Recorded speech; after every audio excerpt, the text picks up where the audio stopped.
स्वागत है आपका नवोदय टाइम्स पंजाब केसरी में। मैं हूं दीक्षा शर्मा। देश प्रदेश की तमाम खबरों के साथ हम आपके समक्ष आ चुके हैं। शुरुआत मौसम से करना चाहेंगे क्योंकि मध्य प्रदेश और राजस्थान में 31 जनवरी तक भारी बारिश के आसार जताए गए हैं। शीतलहर के बीच ये अलर्ट आईएमडी की ओर से जारी किया गया है। हालांकि पूरे उत्तर भारत में ही इस वक्त सर्दी का बड़ा असर देखने के लिए मिल रहा है। उत्तर प्रदेश, बिहार, दिल्ली में भी कोहरे की मार पड़ रही है। हिमाचल प्रदेश और उत्तराखंड में हालात ये बने हैं कि कई सड़क मार्ग अभी तक खुल नहीं पाए हैं। लगातार वहां पर बर्फबारी का सिलसिला जारी है। हिमाचल प्रदेश में 900 सड़कें अभी तक बंद बताई जा रही हैं। इसके अतिरिक्त 3000 ट्रांसफार्मर्स ठप हैं और 4 नेशनल हाईवेज भी प्रभावित हुए हैं। उत्तराखंड में गंगोत्री और केदारनाथ में भारी बर्फबारी होने की वजह से लोग अपना सफर तय नहीं कर पा रहे हैं और अभी मार्ग खुलने में थोड़ा समय लग सकता है। यानी कि बारिश और बर्फबारी ने मिलकर एक तरह से तबाही पहाड़ी इलाकों में मचाई हुई है और अगले दिनों तक अलर्ट जारी किया गया है मैदानी इलाकों में भी बारिश को लेकर। तो शीतलहर का प्रकोप अभी और ज्यादा बढ़ सकता है। महाराष्ट्र के डिप्टी सीएम अजीत पवार का राजकीय सम्मान के साथ अंतिम संस्कार बीते कल हुआ और इसी बीच ये भी अब अटकलें बढ़ गई हैं कि आखिरकार अगला डिप्टी सीएम कौन होगा महाराष्ट्र में। हालांकि उनकी धर्मपत्नी सुनेत्रा पवार का नाम भी सामने आ रहा है। मौजूदा समय में ये राज्यसभा सांसद है, लेकिन बताया जा रहा है कि बारामती से अब ये चुनाव लड़ सकती हैं। कल दोनों बेटों की ओर से उन्हें मुखाग्नि दी गई। राजकीय सम्मान के साथ अंतिम संस्कार हुआ। कई बड़े अभिनेता भी इसमें शामिल हुए थे। रितेश देशमुख को भी इस दौरान वहां पर देखा गया और केंद्रीय गृह मंत्री अमित शाह मौजूद, कई बड़े दिग्गज नेता भी पहुंचे।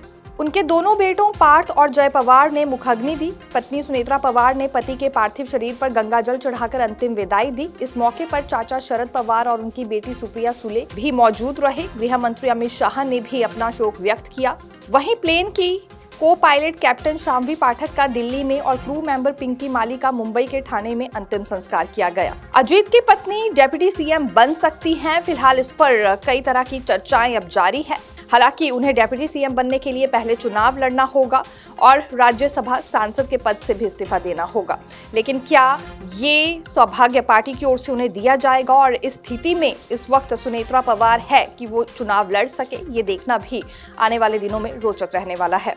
SC/ST एक्ट के संबंध में यूजीसी की ओर से 13 जनवरी को नए नियम नोटिफाई किए गए, जिसके बाद पूरे देश में ही बवाल मच गया और जनरल कैटेगरी के युवा सड़कों पर उतर आए। उनकी ओर से यही माना जा रहा था जिस तरह के नियम जारी हुए हैं उनके साथ भेदभाव होने वाला है। फिर यहाँ कई याचिकाएं सुप्रीम कोर्ट में भी दायर की गई, जिसमें बीते कल ही सुनवाई हुई है और सुप्रीम कोर्ट की ओर से स्पष्ट तौर पर यह कह दिया गया है कि इससे जातीय भेदभाव को बढ़ावा मिलने वाला है और अब जनरल कैटेगरी के युवाओं के साथ ही नियमों के बाद भेदभाव हो सकता है। नए सिरे से ड्राफ्ट जारी किया जाए। इतना ही नहीं, यूजीसी और केंद्र सरकार को नए सिरे से ड्राफ्ट बनाने के लिए कहा गया है और नोटिस जारी कर उनसे जवाब भी मांगा गया है। आइए जानते हैं याचिका दायर करने वाले युवा का इसमें क्या कुछ कहना है। सर्वप्रथम मैं बताऊं कि जब यह कानून आया था यूजीसी का जो 2026 का एक्ट है, तो उसमें तमाम विसंगतियां थी, जिसको देखते हुए हम लोगों ने सर्वोच्च न्यायालय जाने का निर्णय लिया था और हमारे अधिवक्ता नीरज सिंह और सत्यम पांडे जी थे, जिनके माध्यम से हमने याचिका दाखिल करी थी। मेरी याचिका क्रमांक था 101/2026। इसकी सुनवाई आज मुख्य न्यायाधीश के माध्यम से हुई थी और उसमें सकारात्मक निर्णय हम लोग को प्राप्त हुआ है कि इस पर तत्कालिक अंतरिम रोक लगा दी गई है और तब तक एक तिथि तय की गई है और पुराने नियम को ही तब तक अप करने की बात हुई है। ये हम लोगों की जीत है। हालांकि यह जीत तब तक पूरी नहीं है जब तक पूरी तरह से विड्रॉल नहीं होगा। प्रारंभिक जीत है, इसके लिए हम लोगों में हर्ष है और लड़ाई रंगला रही है। क्रॉस ऑफ द इंडिया हम लोगों ने आंदोलन करा है और ये सभी की जीत है। प्रथम दृष्टया तो यह माननीय न्यायालय को दिख गया ना कुछ विसंगतियां हैं, तो इसलिए तत्काल रोक लगा दी गई। अब इसका दुरुपयोग तो हो नहीं पाएगा, तो इसलिए फौरी तौर पर राहत मिल गई है हम लोगों को और हम लोग तब तक आंदोलन अपना जारी रखेंगे। और कोर्ट में मेरा मूवमेंट जो चली रहा है, सर्वोच्च न्यायालय बहुत भरोसा है हम लोगों को और भरोसा और बढ़ गया हम लोगों का कि जो हमारी सुप्रीम संस्था है जो हमारे कानूनी अधिकारों को रक्षा करती है, वो हम लोग प्रति सजग और सुदृढ़ है। आज बजट सत्र का तीसरा दिन है और आर्थिक सर्वेक्षण की रिपोर्ट क्योंकि बीते कल पेश की गई थी, वित्त मंत्री निर्मला सीतारमण की ओर से आज विपक्षी दल की ओर से इसमें चर्चा की मांग की जा सकती है और काफी ज्यादा खलबली भी सदन में मच सकती है क्योंकि कई सवालिया निशान विपक्ष की ओर से इसमें उठाए जाएंगे। दावा ये किया जा रहा है सत्ता पक्ष की ओर से कि बीते साल जो आर्थिक सर्वेक्षण की रिपोर्ट आई है उसमें प्रोग्रेस हुई है, डेवलपमेंट हुई है, लेकिन नकारता हुआ विपक्ष इस बात को नजर आ रहा है। अब इस पर कई तरह के सवाल विपक्ष की ओर से उठाए जा सकते हैं। वहीं अभी बजट पेश होने में भी देखिए 2 दिन का समय बच रहा है। ऐसे में उम्मीद है हर सेक्टर को ही कि कुछ ना कुछ बड़ा तोहफा उन्हें जरूर इस बजट में दिया जाएगा। हर वर्ग भी इससे उम्मीद लगाकर बैठा है।